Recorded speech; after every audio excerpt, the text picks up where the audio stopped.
Hey y'all, it's Christy from Teadoddles, and today is Motivational Monday, but I'm doing something a little bit different today. I'm going to talk a little bit about some personal things. I do that occasionally, not very often. I usually just talk about crafty stuff. So I'm not going to do my regular intro, but so for those of you who have been around for a while, y'all know or may know, have heard me say that I don't have a thyroid anymore. I lost my thyroid to thyroid cancer about 11 years ago. Yeah, it's been about 11 years ago, which is an adjustment. For anyone who has thyroid issues, you know that that is a constant struggle. And when you don't have a thyroid, I have to permanently take thyroid medication to replace a hormone called TSH, which is something your thyroid produces, and it affects your whole body. It controls your metabolism and all of that kind of stuff. So it affects your heart rate, it affects blood flow, it affects everything. So you can't live without it. So I have to take it manually now for the rest of my life. And it's, as far as cancers go, they'll tell you it's an easy one to go through. I don't think anything like that is easy to go through personally, but I didn't have to have chemo. I had radioactive iodine. I also had 2 surgeries within 2 weeks because they took out half. It was cancer, took out the other half, that kind of thing. I'm not going to get into all of that. If somebody has specific questions they'd like to ask me, they can certainly email me or ask me in the comments. I'd be happy to answer. I did write a little blog post about this a long time ago, so I may link that down below. Maybe it had more information in it about my journey. I think it did. So I have that going on already, which is an adjustment. And most of the time, I've gone for a while now with it being a year before I have to go back to see my endocrinologist, who I have to see for this always. And this time they wind up my levels are not right, so I've got to go back in 3 months, which is the first time I've had to do that in years. When you first have that done, you have to go every 3 months for a long time, and they'll bump you up to 6 months, and then they'll bump you up to a year. It just takes a while to get that balance. And then when your body starts doing other things, it can throw everything off because you're manually receiving a dosage every day, and you have other hormones in your body, especially as a woman, that fluctuate, so it can affect everything. So I just want to set the stage kind of for what I'm talking about. So the other thing that I have going on right now is perimenopause, which is the stages leading up to menopause, right? Which can last upwards of 10 years, just depending on who you are and what's going on, which is always fun. So I have always had issues with that area, with the female area. So I'm going to talk about some female things. If that makes anybody uncomfortable, you might want to click off. But I have always had issues with that, with my cycle, with everything. It's always been a hard thing for me. It's always been very heavy. It's always been painful. It's always been just a struggle. And since I've hit perimenopause, it's just made it worse, because when you're in perimenopause, your hormones fluctuate. As I've read about it, it says your estrogen levels are dying off, so that they can just fluctuate a lot more than a normal cycle. So I have all that going on. And then on top of all that, we'll talk about at the end of this how this is supposed to be motivational, okay? I have something called PMDD, which it stands for premenstrual dysphoric disorder, okay? Yeah, I think that's what it is. So I'm sure y'all have heard of PMS, which is something most women experience to some degree. The cramping, the bloating, it can make you a little emotional, it can make you feel a little crabby, and those kind of things, which is a typical thing. When you have PMDD, however, that's actually a mental disorder. That is, from what their best guess, because they don't know for sure why this happens, because it's due to the changes in your hormones. Your brain is more sensitive to that.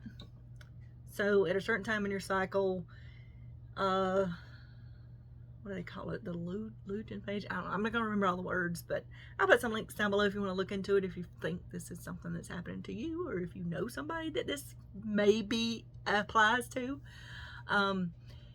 It at that time of the month, I think that's when your egg releases or something like that, and it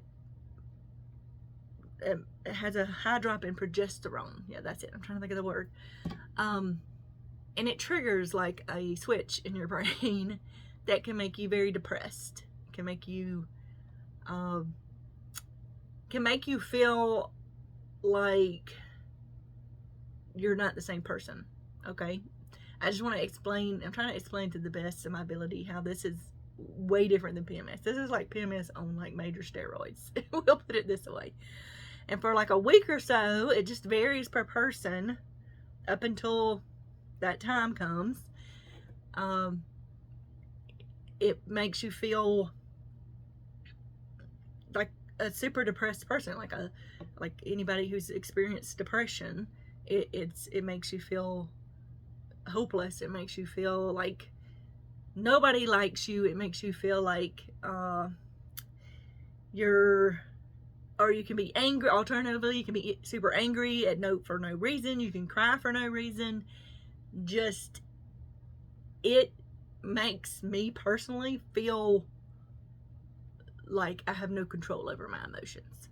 And I feel like I probably had this most of my life. I just didn't realize I had it because it didn't, like maybe once I got older, past having a child, or maybe even before that, I just associated it with regular PMS. And, you know, I did realize that some women didn't seem to experience the same thing that I did.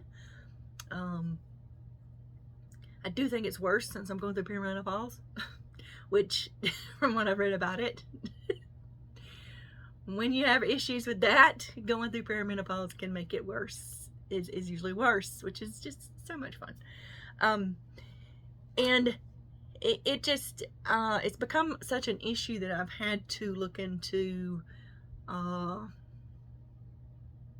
had to look for ways to try to combat this. And this is to the point, this disorder is listed in, what do they call it? The M5 Psychology Book of Mental Disorder. So it's not just, it just happens to be related to your cycle. It's not because, well, I guess it kind of is because of your cycle, but it's because of something in your brain that makes that more extreme for you. So I have, for me, I personally, now some people do take the SSRIs, I think they're called, and stuff like that, and there's nothing wrong with that if that works for you. If I felt like what I was doing wasn't helping at all, I'd be looking into that, trust me. What I do that I know works, because I know if I don't do this, I feel worse, is eating healthier, exercise, which I don't exercise like, I don't like exercise. I'll just go ahead and say that. Some people love exercise. I've never liked exercise. Plus, me having no thyroid, that already affects my energy levels. So all this other stuff really affects it, because it can also make you extremely tired, like you don't want to get out of bed.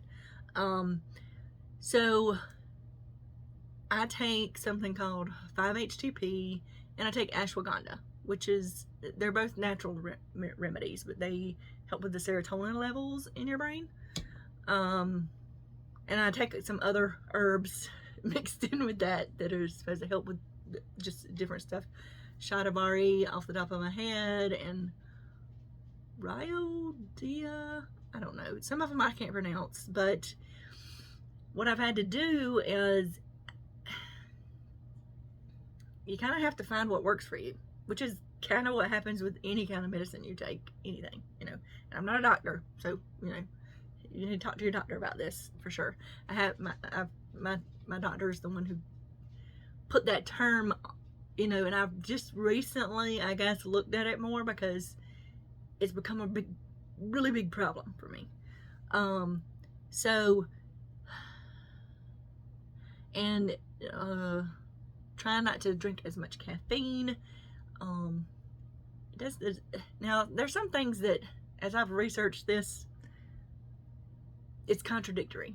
So I feel like it's probably, a lot of it's just trial and error, seeing what works best for you. You know, what helps you feel better.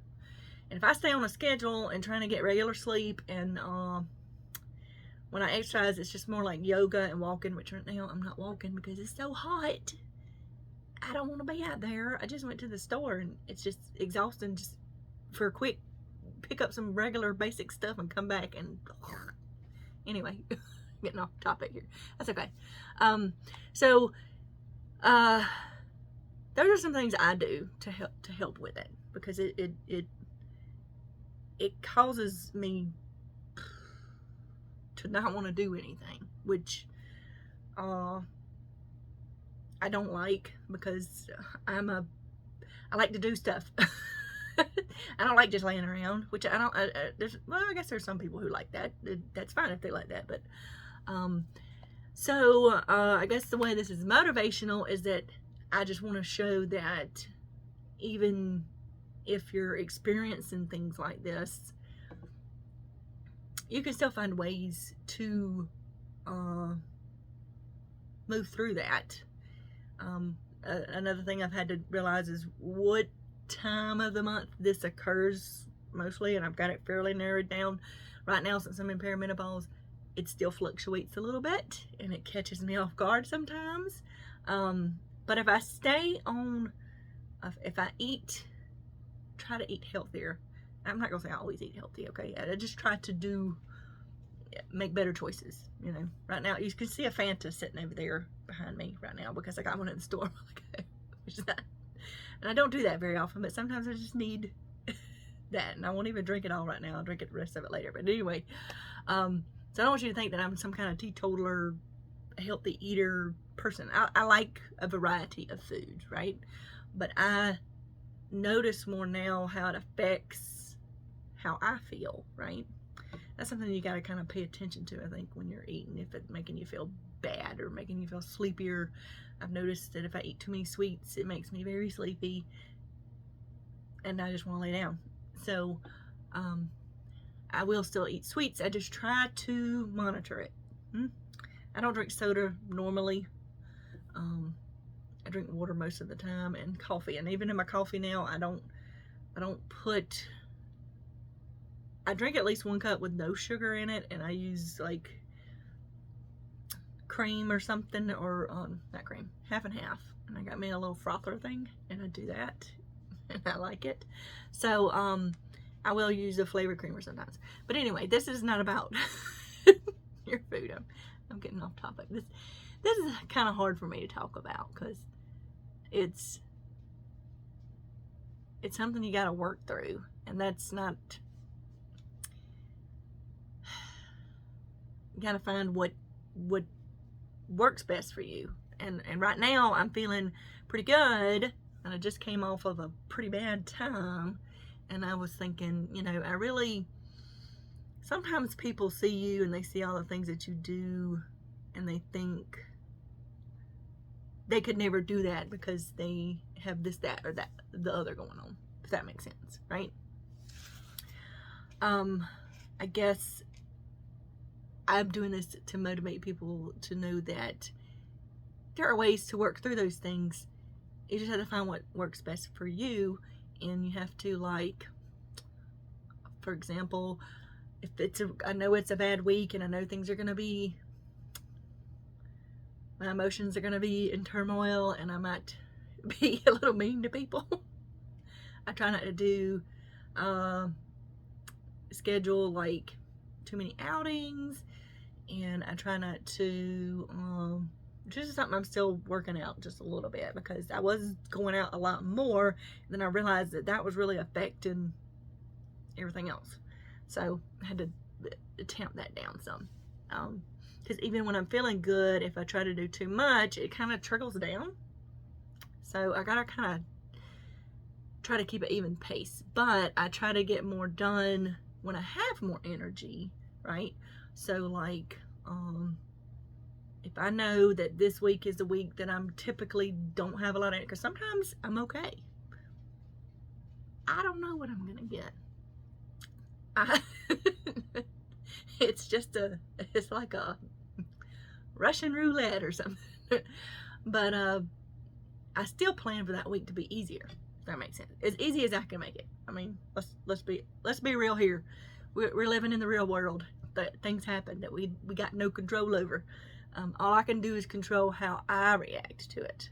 That's all I can do most of the time. So that is something that I've been dealing with. Just working through all this up and down and fluctuation. In the past 2 months, I've had, which I talked about this in a video before, I had to go do some schooling. I teach at a college, but I had to update my schooling, which would put me this summer teaching and taking classes. So I was a student and a teacher. So that was a lot. And then all this other stuff is, stress makes it worse, which it's hard to avoid stress at some point, at any point. I meditate. I try to I meditate, and I journal. When I've got too much in my head, I just writing it out. Just, you know, it's like chicken scratch in there. I just, you know, whatever, you know, just get all that out. It helps me. Something else I've done is, like, when I start having, you know, negative poopla going on in my head, I tell myself to hush. I have names for the bad, what do you call it? When I have negative thoughts, is what I'm trying to say. When I have negative thoughts, you know, like, don't be quiet, negative Nancy, or whatever you want to call them. That's not what I call them, but I'm not gonna say what I call it. But and then I think about the good things that are happening in my life, or the good things that are going on, and remind myself that this is not a permanent thing. Y'all hear bumping around out there? That's my dog. He's old and he runs into everything, and he's just trying to walk down the hall. That's all he's doing. I have to go check on him in a minute, because he gets stuck. He gets stuck in his food bowl sometimes, but, you know, he's 16 years old. So anyway, so I'm going to try to wrap this up, because I feel like I've rambled on and on. And like I said, if you ever had any questions for me personally about if you feel this is something you're dealing with or something, I have resources I can send, you know, and I have I can recommend you to a support group, which is it's just a Facebook support group. But it's nice to know when somebody else is experiencing these things that you're experiencing. So and like I said, I'm posting this in hopes that people will see that just because you have these things going on doesn't mean that you can have no life, right? You just have to find what works best for you, what helps motivate you, what helps you get through the day, right? What helps you carry on and try to snap you out of that mindset. It's just really hard to do sometimes, and sometimes I just want to lay in the bed, and sometimes I do, and that's okay. I just try not to stay stuck in it, if that makes sense, because I don't want it to take over. I'll put it that way. I don't want it to take over. So hopefully somebody found that motivating to some extent. And like I said, if you have any questions about any of the things I talked about, feel free to ask.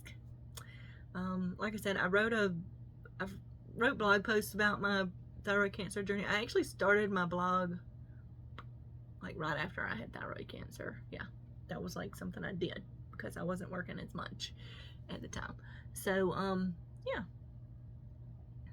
just feel free to ask if if I don't feel like it's any of your business, I just won't answer, probably. All right, y'all. I got to get back busy with I'm working on these things coming up in the shop, which I'm really excited about. So be looking for a video for that soon. But until the next video, y'all remember to have a life lived creatively, and I will talk to you next time. Bye.